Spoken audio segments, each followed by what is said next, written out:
Here it is, my little ticket will let me into Baodingshan and Beishan, so all the rock carvings that you can really want. Oh, wrong place, let's go in here.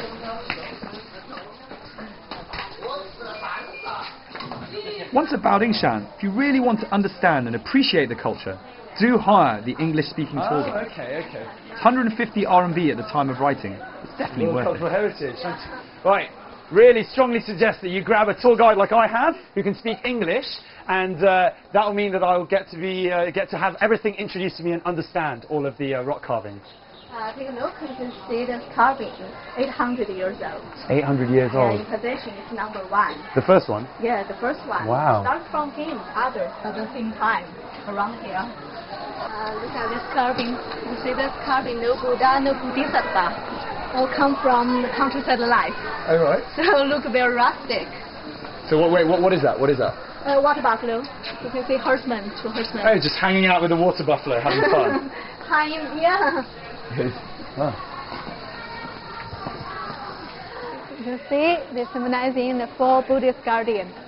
Right. This carving about traditional Chinese Confucianism. We call it parental love. Parental life. Yeah. Right. It's like a... Yeah. The picture about the Confucius teaching. How parents bring up their children. The Confucian piece depicting how to raise a child is also entrancing.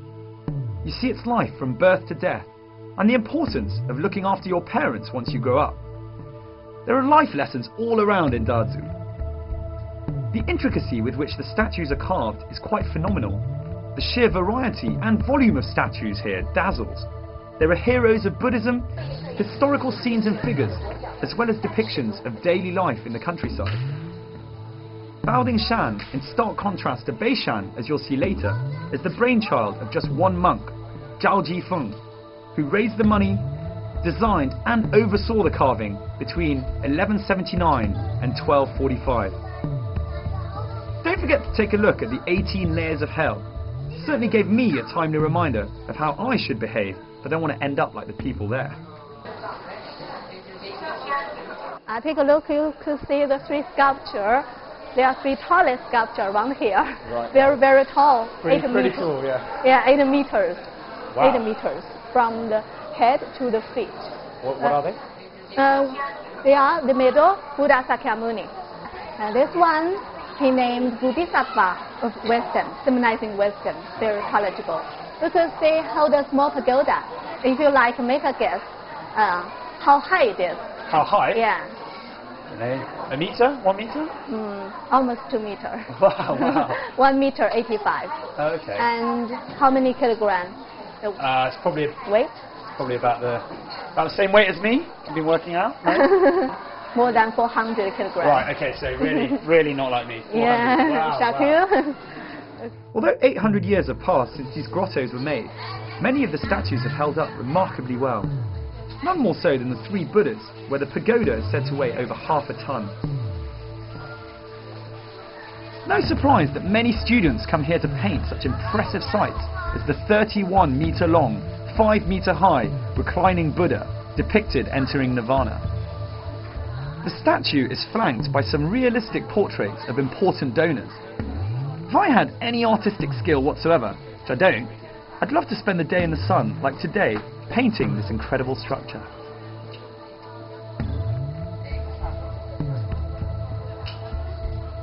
From here, it's only a quick 16-kilometer ride northeast to Beishan, where you're met with an altogether different style of rock carving, which is impressive all the same. Whereas Baodingshan was the work of one man, the structures here were constructed over hundreds of years throughout many different dynasties.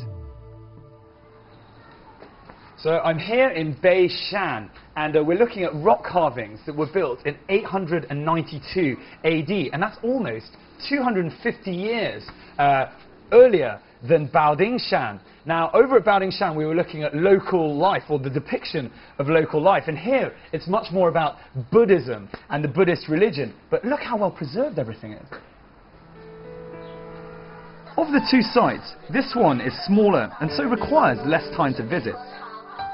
What makes this site, as well as Baodingshan, so special is not the scale, although certain carvings really are impressive in that way, but the quality state of preservation, and variety of subject and style. Beishan actually includes Dazu's earliest works, which were begun in 892 AD by the military governor at the time, who was posted here whilst campaigning against Sichuanese insurgents. So, what you'll find here is that each of the carvings were made in different dynasties and in some ways is representative of each one. So, the more affluent, wealthy, longer, less war-torn dynasties are bound to have bigger and more impressive sculptures. And then the poor little dynasties like the Wu Dai behind, which only lasted 13 years, don't really have the cash to spend. So have a look.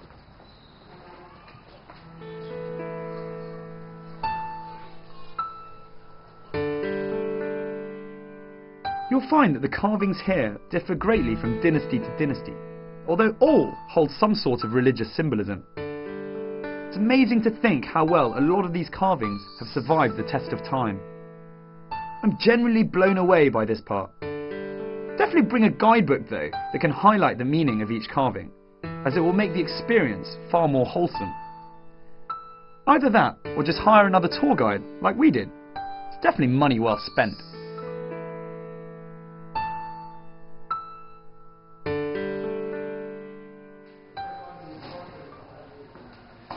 So I'm here at one of the pearls of Chinese grotto art, and it's very simple, very easy to see why. I mean, everything here is just so beautifully and intricately carved. Take this rock carving of Guanyin. She's looking down on me with her eyes are open, and her skin is so smooth and so lifelike. It really highlights the Chinese heritage of rock carving, and let's be honest, it's worth the trip alone.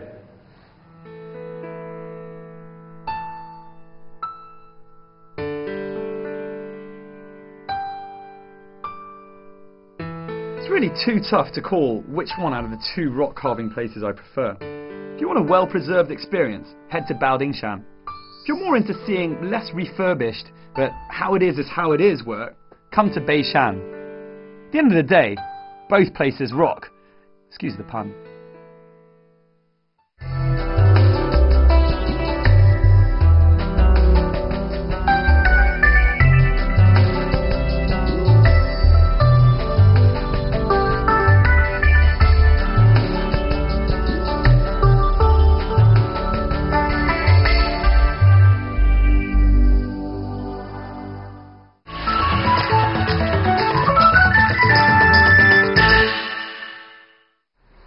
Now, Chongqing is also very famous for its hot springs.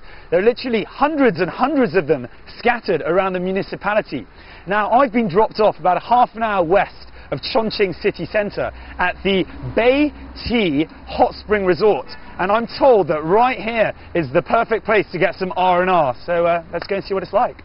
Personally, I don't think any holiday is ever complete without some well-deserved rest and relaxation. Chongqing is famous for having dozens of hot springs scattered around the municipality. Out of the 40 counties that make up Chongqing, 38 have at least one hot spring inside. There are many resorts like this one throughout the area, and I can't recommend coming here enough. With all sorts of different types of springs, as well as more standard poolside attractions, you'll find it hard not to relax here. Now, all of the hot spring resorts differ in their own ways. Here we have lots of little hot springs with different functionalities for each one. This one is a tea hot spring, and what that one does is help you lose weight, I've been told. The next one is a red wine hot spring, and that one's to help stimulate the red blood cells. And the one on the left is for vinegar to help your skin. There are lots of other ones, ginseng, flowers, but it's the weekend. I'm going to have some red wine.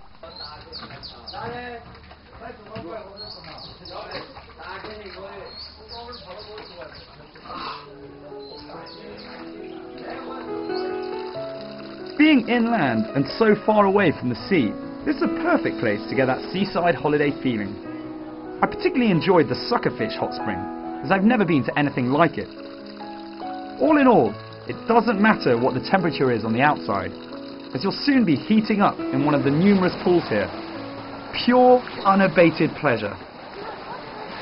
It's no wonder that even during the middle of the week, you can still find so many people relaxing and having a good laugh here. Again, I go back to thinking how easily I could fit into this Chongqing lifestyle.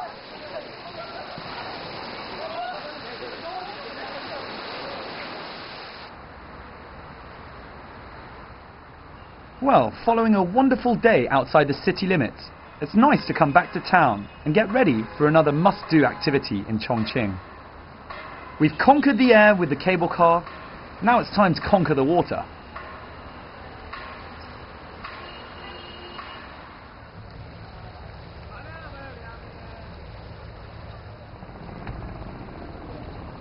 Right, so that's where I'm about to go, and if there are a couple of things that you really should do when you come to Chongqing, the first thing is to try out their wonderful hot pot, and the second thing is a nighttime riverside cruise where you'll get to see the whole of the city and also enjoy a few beers and a hell of a lot of food, so I'm going to go and check that out. This 2-hour boat ride is just what the doctor ordered in terms of sightseeing. You can sit with your friends, which you've probably guessed by now is a recurring theme in Chongqing. Have some dinner and marvel at the beauty that is Chongqing by night. No need to pack a picnic, there's food and drinks available here. Don't be surprised though if you find yourself fighting for places on the coveted tables above. The boat rides are an extremely popular attraction here in Chongqing, for locals and tourists alike. I've been on here for about half an hour and I thoroughly recommend that you take the nighttime boat trip around Chongqing. I could be in Hong Kong right now, what with the bright lights behind me, but it's just, it's worth the whole trip alone. Oh, check it out, check it out.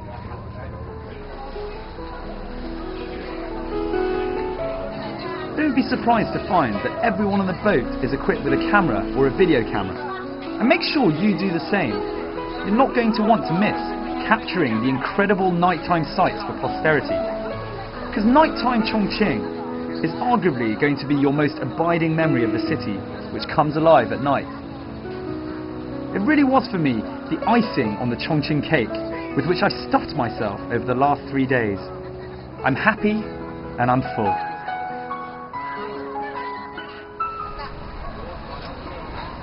Well, hopefully the camera is doing justice to just how peaceful and relaxing the atmosphere is here today. I mean, I'm on top of the world, strolling along the river, taking in the beauty that is Chongqing at night. I mean, have a look at that behind me.